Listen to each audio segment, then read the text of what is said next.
Hello everyone, welcome to only IAS.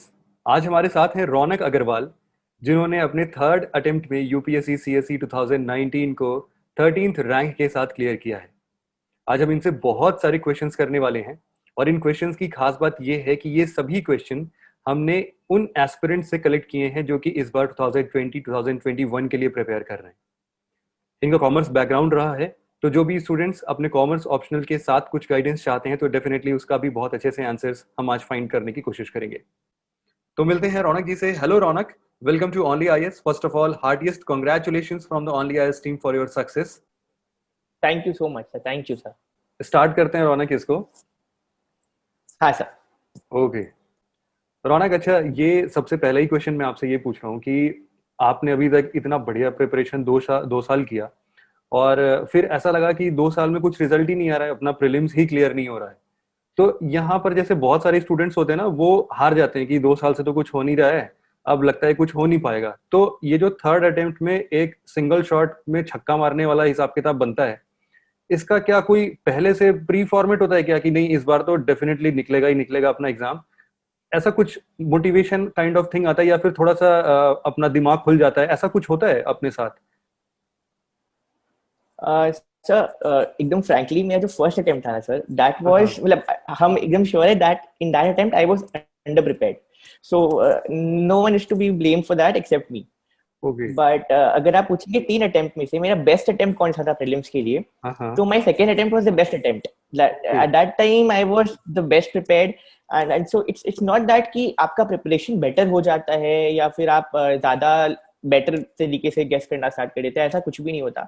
It takes time. This entire course is about time and इसमें सबसे ज्यादा invest time और hard work करना ही पड़ता है सर, इसीलिए इसको इतना टफ माना जाता है।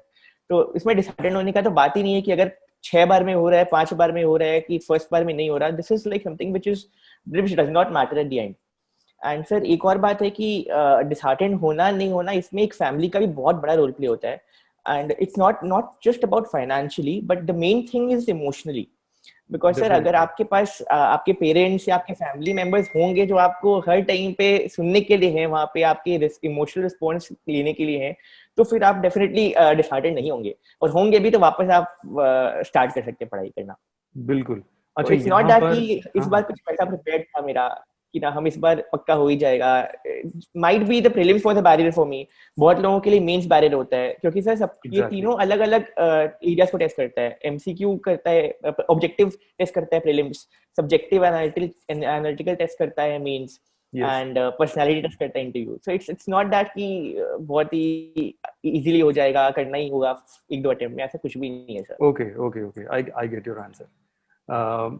अच्छा यहाँ पर जैसे आपने बताया कि एक तो फैमिली का सपोर्ट होना चाहिए हमारे पास, but at the same time बहुत सारे और भी प्रेशर्स होते हैं हमारे साथ और स्टूडेंट्स कॉन्टिन्यूसली फेस करते हैं। मे बी बहुत लोग के साथ फाइनेंशियल इश्यूज होते हैं, बहुत लोग के पास ये फैमिली सपोर्ट नहीं मिल पाता है। तो उनके लिए ये मोटिवेशन का रोल कहाँ से मिलना चाहिए? उनको क्या करना चाहिए एग्जैक्टली उस सिचुएशन में जब उनको ये लगता है कि अब तो फैमिली भी साथ नहीं दे रही है और फिर हमारे पास फ्रेंड सर्कल एक होता है जो कि थोड़ा बहुत सपोर्ट करता है, बाकी फाइनेंशियली भी बहुत सारे लोग स्ट्रांग नहीं होते हैं। तो उस केस में उनका मोटिवेशन लेवल कैसे हाई हो सकता है? आप क्या सजेस्ट करना चाहोगे उनको? सर पहला बात, अगर आप इस कोर्स में एंटर कर रहे हैं ना, तो you should have the time frame कि हमको 3 साल, I should be ready to invest okay. 3 years। अगर 3-4 years मतलब whatever you have in mind, because sir if you are entering assuming कि I will clear in first attempt, that is very naive concept। हम भी ये mistake किया था sir, हम भी सोचा था नहीं हम तो फर्स्ट अटेम्प्ट में क्लियर कर लेगा, I have been a rank holder all through, तो सर बहुत हो जाना चाहिए। Yes. But here I am like we have seen, and sir it's that moreover इसमें जो भी आते हैं सर, बहुत लोग बैकअप लेके आते हैं, बहुत लोग यस। बहुत वेल पेइंग जॉब छोड़ के आते हैं, फैमिली बना बनाया सेटल को छोड़ के आते हैं।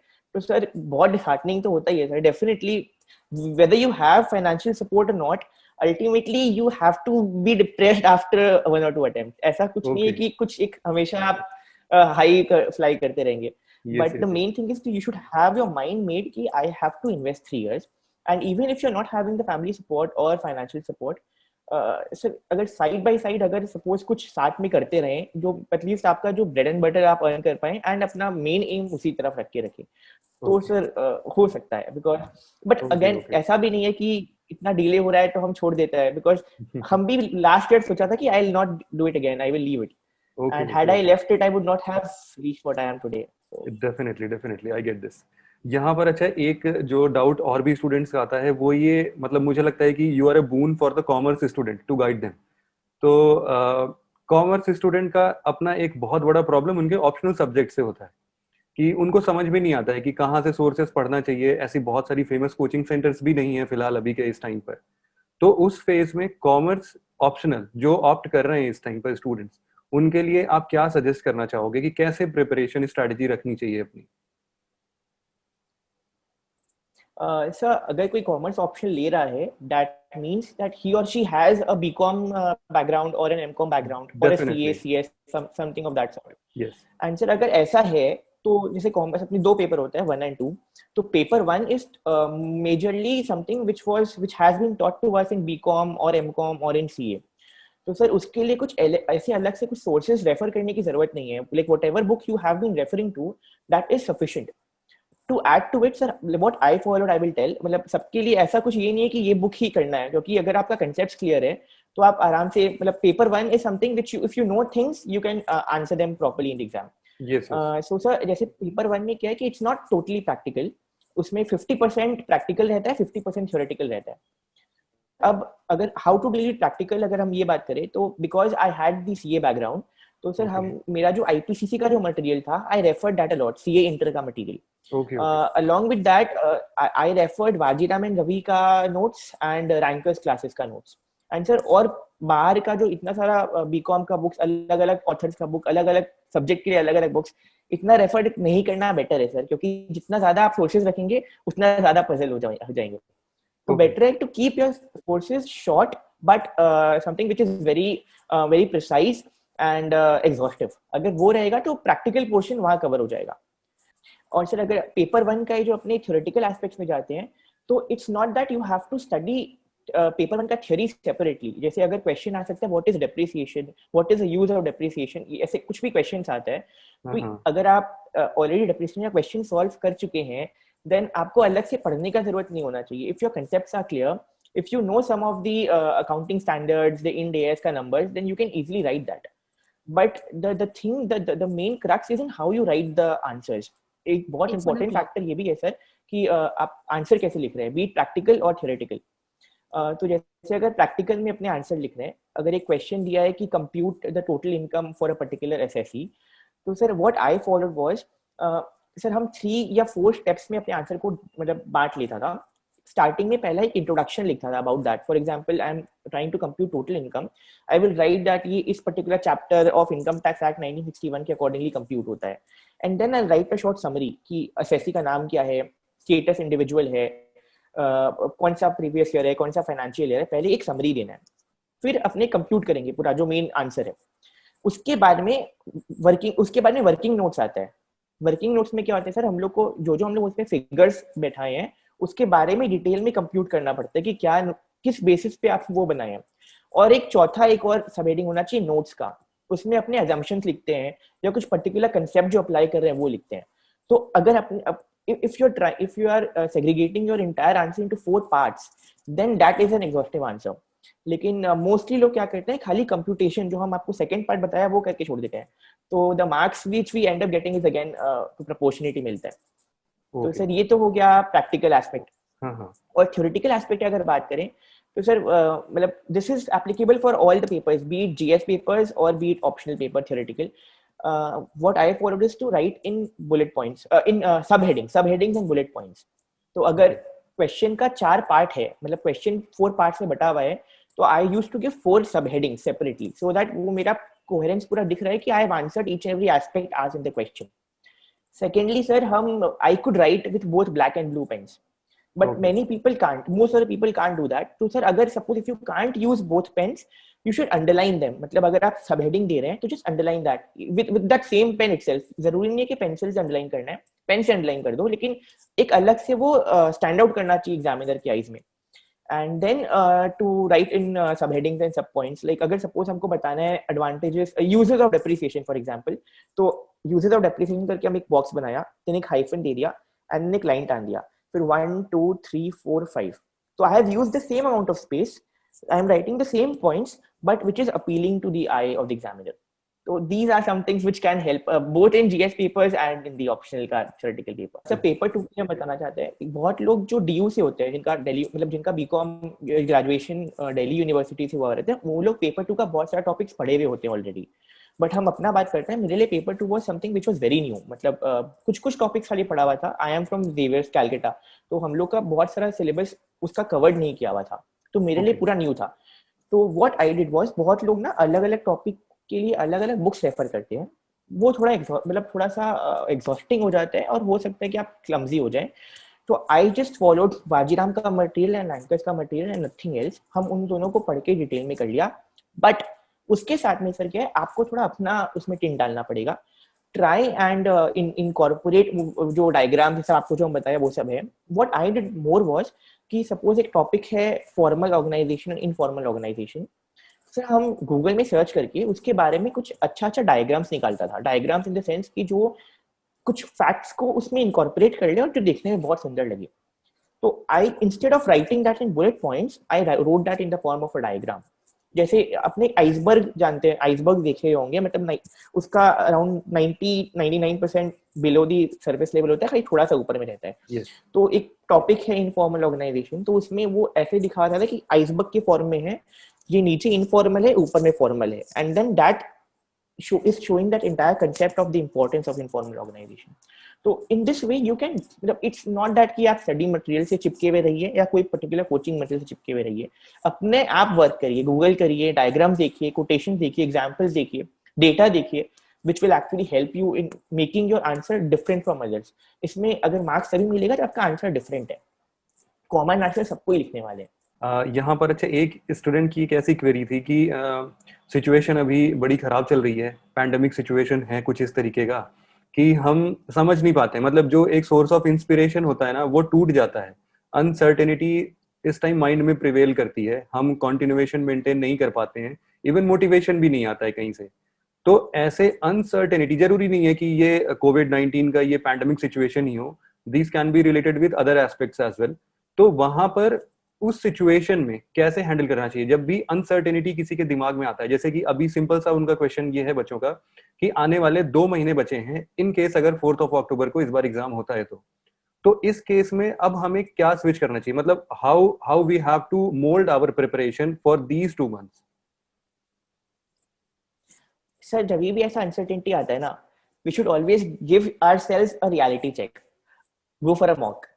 अगर सपोज अगर प्रीलिम्स दे रहे हैं और हम मेरे पास 2 मंथ से हमको पता नहीं है वेदर आई एम प्रिपेयर्ड और नॉट कि प्रीलिम्स होने वाला है कि नहीं होने वाला है. थिंक ऑफ द वर्स्ट कि प्रीलिम्स होने वाला है 4 अक्टूबर को. ओके. एंड हमको 2 महीने में प्रीलिम्स देना है. तो what I should do is I should give a mock now and evaluate कि मेरा कितना आ रहा है. If I am getting the cut off, that means कि आई एम सेफ कि at least I can clear the prelims. Then I can start for at least 15 or 20 days. I can prepare for the mains. But अगर मेरा cut off ही meet नहीं हो रहा sir, तो फिर it's no use in investing more time in mains. Invest more time in prelims, चाहे वो 4 अक्टूबर को हो चाहे वो 4 नवंबर को हो. If you are not getting the cut off, that means you are underprepared. तो प्रिपेयर एटलीस्ट अपने आप को इतना इंश्योर कर लेना चाहिए कि मेरा प्रीलिम्स का कट ऑफ मीट हो रहा है, then I will start preparing for mains. बहुत लोग क्या करते हैं ना सर, मतलब सपोज अगर एग्जाम नॉर्मली जून में होता है तो सब लोग पिछला सितंबर से आंसर राइटिंग प्रैक्टिस करना स्टार्ट कर देते हैं, irrespective of the marks which they are getting in the prelims. And sir ये I do not know, मतलब क्यों ऐसा नोशन है कि आंसर राइटिंग प्रैक्टिस करो. अरे यार पहले अपना प्रीलिम्स का मार्क्स देख लो कितना कितना आ रहा है. बिकॉज और हम मेरे से ज्यादा कोई नहीं समझ सकता, 2 बार प्रीलिम्स में अटका है. That is I am telling कि first evaluate yourself what you are getting in prelims. if you are comfortable, if you're getting in a comfortable margin of safety, prepare for mains. If not, stick to prelims. Okay, यहीं पर ना एक इसी से question related है कि किसी ने पूछा, या फिर ऐसा मेरा भी मानना होता है कि जो आंसर राइटिंग का पूरा स्ट्रेटजी है ये आज के टाइम पर ना बहुत ज्यादा हाइप्ड है. हाइप्ड इन द सेंस कि मतलब मार्केट में ऐसा लोग बोलते हैं कि नहीं, you have to write on a regular basis, आपको रोज अगर 2 आंसर नहीं लिख रहे हो तो you will not be qualified, भूल जाओ, छोड़ दो प्रिपरेशन, ऐसा करते हैं. तो क्या इतना डिफिकल्ट है आंसर राइटिंग कि कोई इसको जब तक शुरुआत से फॉलो नहीं करेगा, रोज 2 आंसर्स नहीं लिखेगा, तब तक उसका सिलेक्शन ही नहीं होगा, या फिर there is a different angle to it as well? आप कैसे देखते हो इस चीज को? सर हम एकदम ट्रूली बता रहे हैं, I did not right a single answer before my prelims. Okay. Before I cleared my prelims. Okay. Before I cleared my prelims, मतलब हम sir, I was in the preparation for 3 years. Okay. हम sir अपना 2019 का prelims का clear मतलब exam के पहले हम एक भी आंसर नहीं लिखा था. तो Okay. ये तो सर नोशन नहीं गलत हो वैलिड गया. है कि यू शुड राइट स्टार्टिंग से ही लिखना चाहिए. और सर Okay. ऐसा नहीं है कि हम नहीं लिखा इसलिए किसी को नहीं लिखना चाहिए. सर सबका अपना अपना स्ट्रेंथ्स भी होता है. Like many people have strong content and they can start writing, but they are not really good at writing answers. बहुत लोगों का स्पीड स्लो होता है, बहुत लोगों को मतलब इंग्लिश कंप्यूटेशन में डिफिकल्टी आ सकता है, बहुत लोगों को इंट्रोडक्शन कंक्लूजन में डिफिकल्टी आ, सबका सर अपना अपना एरिया ऑफ डिफिकल्टी रहता है. सो मेरे साथ क्या था, आई बिकॉज मेरा स्टेट बोर्ड था सर, 10 और 12 I was in state board. Okay. And CA में भी हम लोग का सब्जेक्टिव पेपर्स होता था. तो सर क्या है, I am used to writing answers, that can be a thing, तो that might have helped me. But ऐसा नहीं होता कि वो क्योंकि हम उसमें लिख पाता था इसलिए हम लिख लिया, बिकॉज दोनों का आंसर राइटिंग में बहुत डिफरेंस है. It's a hell and heaven difference. तो it's not that I had that talent in me given. The thing is, if you know the content and if you know the right strategy of writing answers, you can learn that within a month. तो ये जो hype किया हुआ है ना कि मतलब पहले से नवंबर से अपना आंसर राइटिंग स्टार्ट कर दो नहीं तो क्लियर नहीं हो पाएगा, that is something which is not given for me. Okay. Okay. Okay. Okay. I get this. यहाँ पर इसी से रिलेटेड एक और क्वेश्चन आता है कि जो हमारा ऐसे वाला पोर्शन होता है, यूजुअली मुझे ऐसा लगता है कि जितने भी स्टूडेंट्स हैं दे हार्डली राइट एनी ऐसे for their whole year.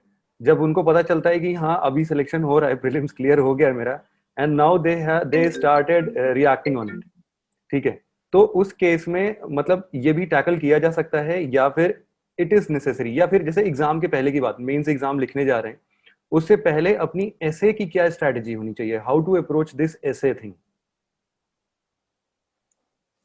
Sir, I would like to give a preface to it first of all. Yeah, sir definitely. अपना जो मेंस है उसमें एक ऐसे राइटिंग है, फिर 4 जीएस पेपर्स हैं, 2 ऑप्शनल है. इंग्लिश मतलब और इंग्लिश और एक और वर्नाक्युलर लैंग्वेज तो सब वो क्वालिफाइंग है, we leave that for the time being. अब क्या होता है सर, नॉर्मली जीएस 1 2 3 इन तीनों में क्या है, किसी का कुछ ना कुछ स्ट्रॉन्ग पॉइंट होगा ही होगा और बाकी सारा एरिया वीक होगा किसी ना किसी का. लाइक मेरा, because I was from economics and commerce background, मेरा जीएस 3 वाज ओके, ठीक है, कंफर्टेबल है. 1 वाज पैथेटिक सर, मेरा कभी भी मॉक में जीएस 1 में 90 प्लस आया नहीं है. तो हमको पता नहीं एग्जाम में कितना आएगा, but that was a weak area of mind. GS 2 was okish, I was comfortable in GS 2. तो सर किसी ना किसी का इन 3 पेपर में कहीं ना कहीं ऊपर नीचे होगा. अब सर डिफरेंस क्रिएटिंग फैक्टर्स क्या हो गया, एसे राइटिंग और जीएस 4, क्योंकि जीएस 4 भी किसी का पढ़ा हुआ नहीं होता, सबके लिए नया है, एथिक्स का पेपर. और ऐसी राइटिंग भी ऐसा है which if you work upon then you can get very high marks. और इन दोनों में ऐसा होता है, यू गेट इधर 90 का रेंज में और यू गेट 120 125 का रेंज में. तो you should the x factor जो पेपर्स होते हैं ना, वो ऐसे राइटिंग और ये जीएस 4 है. ऑप्शनल पे बहुत ज्यादा सब फोकस करते हैं डेफिनेटली, बट उसके साथ साथ में ये दोनों पेपर पे भी इक्वली फोकस करना चाहिए.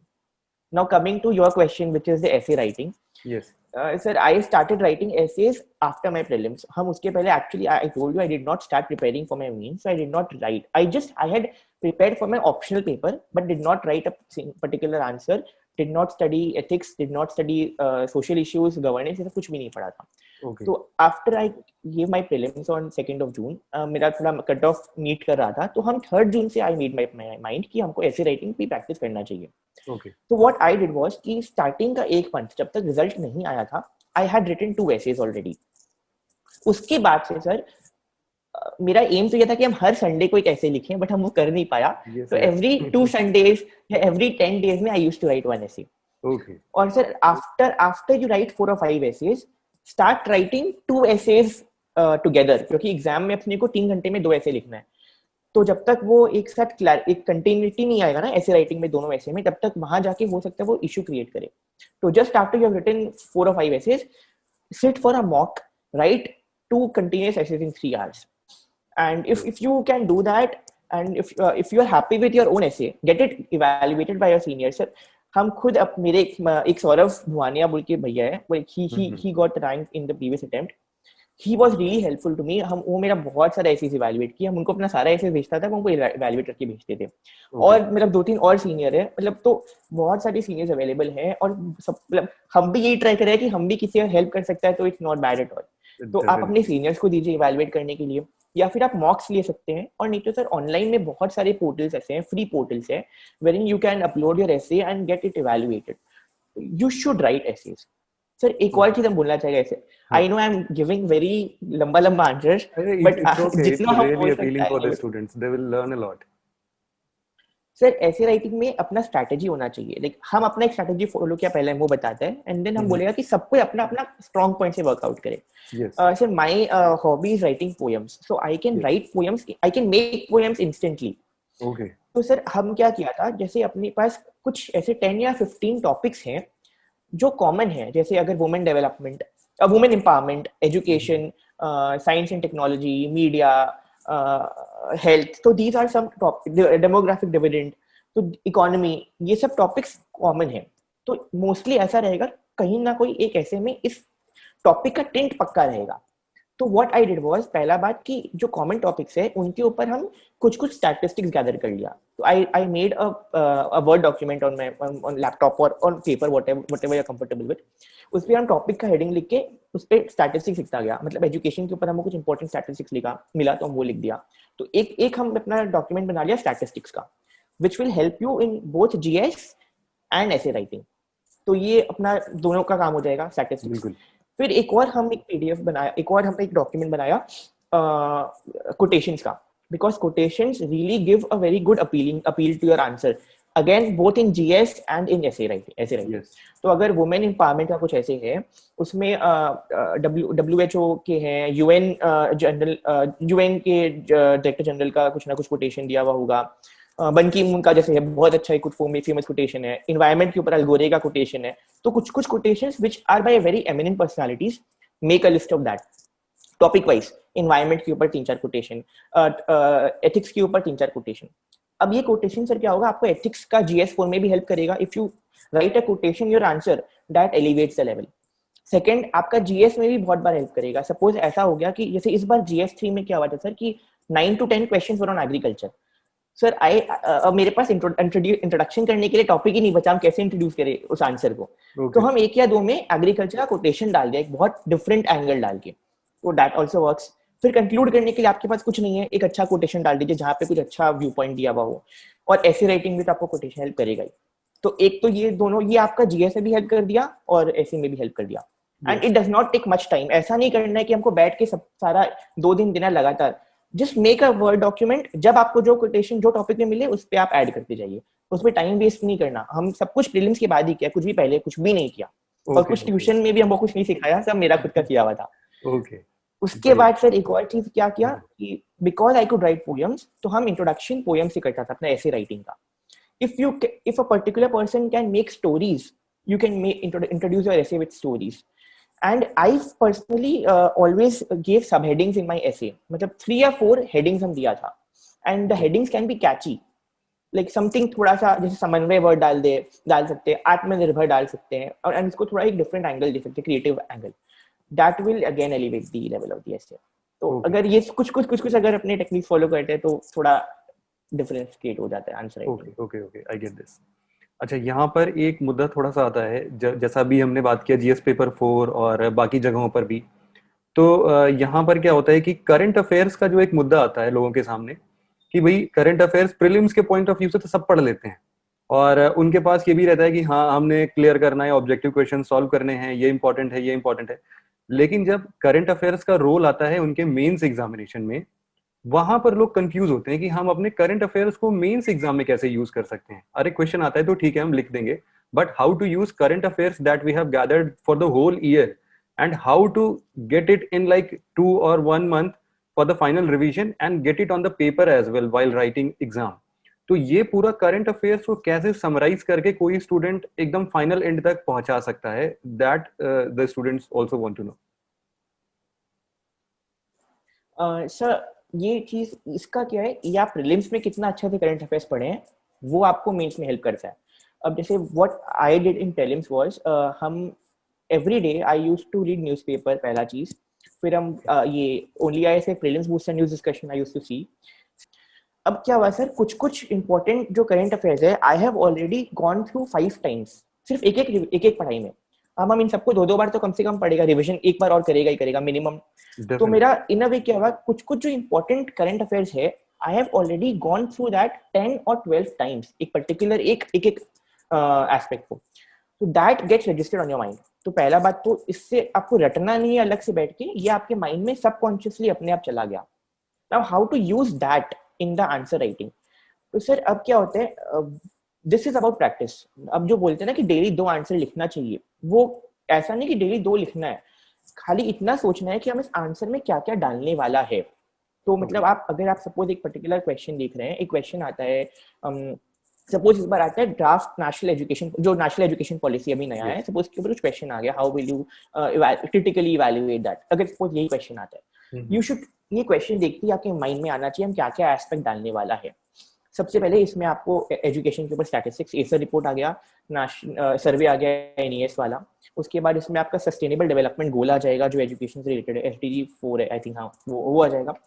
उसके बाद इसमें आपका नीति आयोग का एक्शन एजेंडा का रिपोर्ट आ जाएगा, इसमें इंडिया एट 75 का रिपोर्ट आ जाएगा, इसमें पीसा में इंडिया जाने वाला है इसका कंपटीशन में, वो एक एंगल आ जाएगा।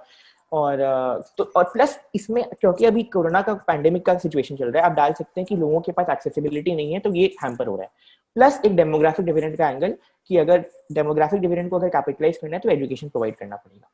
अब इसमें आप एक और चीज, ह्यूमन कैपिटल इंडेक्स बोल के एक नया चीज आया था, वर्ल्ड बैंक का शायद रिपोर्ट था पिछले बार, इसमें ये दिखाता है कि अपने इंडिया का कैपिटल, ह्यूमन कैपिटल कितना अच्छा है। आप उस डेटा को इंट्रोडक्शन या कंक्लूजन में यूज कर सकते हैं। तो इतना सारा फैक्ट्स जो आ गया, ये आप अपना आंसर में कहीं ना कहीं यूज करना है। तो ये क्वेश्चन देखते ही माइंड में आ जाना चाहिए, बेसब यूज करेगा, and then start writing the answer. तो इस तरीके से आप करंट अफेयर्स अपने आप यूज करेंगे। तो ये ऐसा नहीं कि अचानक से आप एक दिन लिखेंगे और आ जाएगा, you have to get used to it.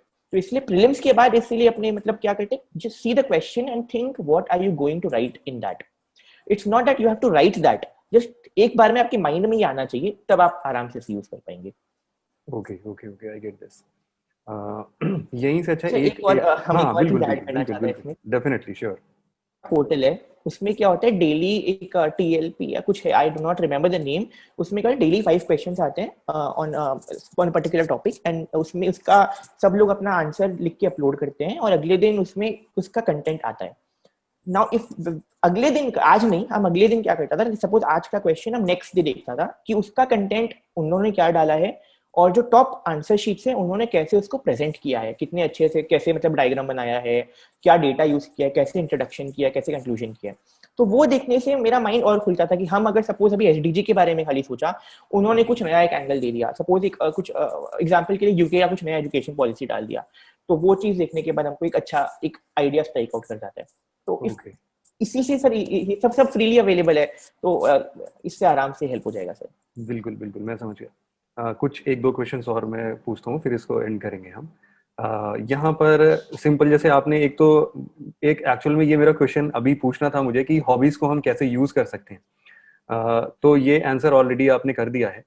But at the same time Raunak, ऐसा भी होता है कि हॉबीज में आपने शायद पोएट्री और टीचिंग दोनों चीजें लिखी हुई हैं। तो एक तो रोल हमें समझ में आ गया कि मतलब हर एक हॉबी का अपने एग्जाम में रोल है, और even not in exam only but even in our whole life हमारे हॉबीज का अच्छा अच्छा रोल होता ही होता है। But talking about this exam particularly, तो एक तो हॉबीज का रोल हमें समझ में आ गया कि पोएट्री को हम कैसे अच्छे तरीके से यूज कर सकते हैं। How can you use teaching in that, means अगर आपका हॉबी टीचिंग भी आपने लिखा हुआ है, तो how have you used in your exams? सिर्फ एक बार, पहला बार, hobby is not to be used in professional life, hobby is what you do for your own happiness. Sir जरूरी है ही नहीं कि हमको यूज होना चाहिए। अगर सपोज मेरा हॉबी होता प्लेइंग फुटबॉल, या मेरा हॉबी होता वाचिंग वेब सीरीज, तो सर मैं उसको यूज नहीं कर पाता।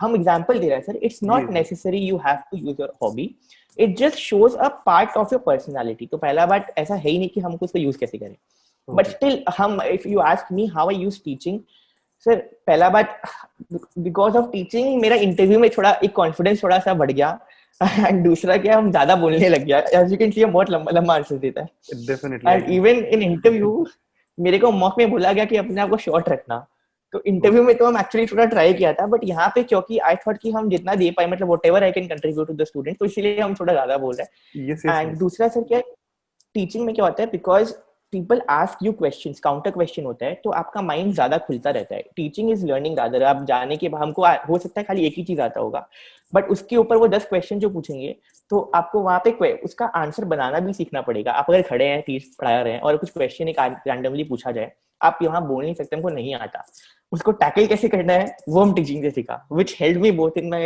mains and in my interview. Okay okay, I get this. So Raunak, last question, बस अब आपको ये बताना है कि as you have already told that, जैसे आपने ओनली आईएएस का एडिटोरियल डिस्कशन और प्रीलिम बूस्टर देखा था, तो प्लेंटी ऑफ स्टूडेंट्स अभी भी इस चीज को बहुत कंफ्यूज होते हैं कि हम obviously prelim booster editorial discussion रोज देख रहे हैं, but how to use it, means देखना क्या अपने आप में एक एंड है या फिर ये केवल एक मीन्स है जिसके थ्रू हमें कुछ और अचीव करना है. तो what is the process that you have used to have this editorial discussion or prelim booster of only IAS to take a lead on in this exam? Sir इसका दो वे हो सकता है. Like some people make this their base study material. Like लोग कुछ क्या करते हैं कि वो वीडियो देखते हैं and make notes with it and उसी को रिवाइज करते हैं. What I did was कि I did not make notes from it. I used to see it so that it gets registered in my mind कि ऐसा कुछ हुआ है. Okay. एंड हम उसको फिर जो हम मंथली मैगजीन जब पढ़ता था तो वो चीज अपने आप मेरी रिकॉल होता था. तो एक तो वो I follow that strategy. Many students either of the strategy is good. मतलब ऐसा कुछ नहीं कि ऐसा करना चाहिए कि वैसा करना चाहिए. बहुत लोग क्या कर सकते हैं कि वो नोट्स बना सकते हैं एंड उसी को बेस मटेरियल रख सकते हैं. But sir in my view current affairs कोई भी एग्जॉस्टिवली कवर नहीं कर सकता बिकॉज इतना वाइड है. एंड आप कितना ही पढ़ लीजिए, एग्जाम में जाके कुछ ना कुछ करंट अफेयर्स आ ही जाएगा जो आप नहीं सुने हुए होंगे कभी लाइफ में. Exactly. तो it's better to keep 2 or 3 sources of current affairs so that you do not leave anything untouched, मतलब जितना हो सके. And secondly if in any case कुछ पर्टिकुलर टॉपिक है जो बहुत इंपॉर्टेंट है, क्योंकि आप 3 जगह से पढ़ रहे हैं तो आप वो 3 बार पढ़ लेंगे, मतलब इन सम वे और द अदर, तो वो आपके रजिस्टर हो जाएगा माइंड में. एंड दूसरा एक और चीज क्या है सर, आप जब एक मैगजीन पढ़ना स्टार्ट करेंगे तो यू गेट अ फील कि ये चीज उस मैगजीन में होगा और ये चीज उस मैगजीन में नहीं होगा. तो हम like after 2 or 3 months I got, मतलब हमको समझ में आ गया कि हम अभी इस महीने का सपोज हम सितंबर में देख रहे हैं, तो हम जब वीडियो देख लिया हमको उससे हमको माइंड में आ गया कि ये तो होगा ही, छोड़ो हम इसका नोट नहीं बनाते. बट एक पर्टिकुलर टॉपिक आ गया जो हमको लगा ये नहीं होना चाहिए, बट अगर होगा भी तो हम एटलीस्ट लिख लेता है मेरा सेटिस्फैक्शन के लिए कि बाद में अगर नहीं हुआ तो हम इसको पढ़ सकते हैं. तो it depends on what source you are following for your study. Okay, thank you so much Raunak. बहुत ही वंडरफुल सेशन रहा है ये, और आई एम श्योर कि स्टूडेंट्स को इससे बहुत सारी चीजें सीखने को मिलेंगी, बहुत सारे उनके कॉन्सेप्ट्स क्लियर होंगे, और जितने अभी डाउट्स वो अपने मन में रखे हुए हैं उसमें से मैक्सिमम डाउट्स जो हैं वो उनके चले जाएंगे. Thank you so much for your time, Ronak, and once again a very heartiest congratulations from the Only IAS team for your selection. Thank you so much, sir. Thank you, sir. तो रौनक, इसको यहीं पर हम and करते हैं. Okay, thank you so much, sir. Thank you.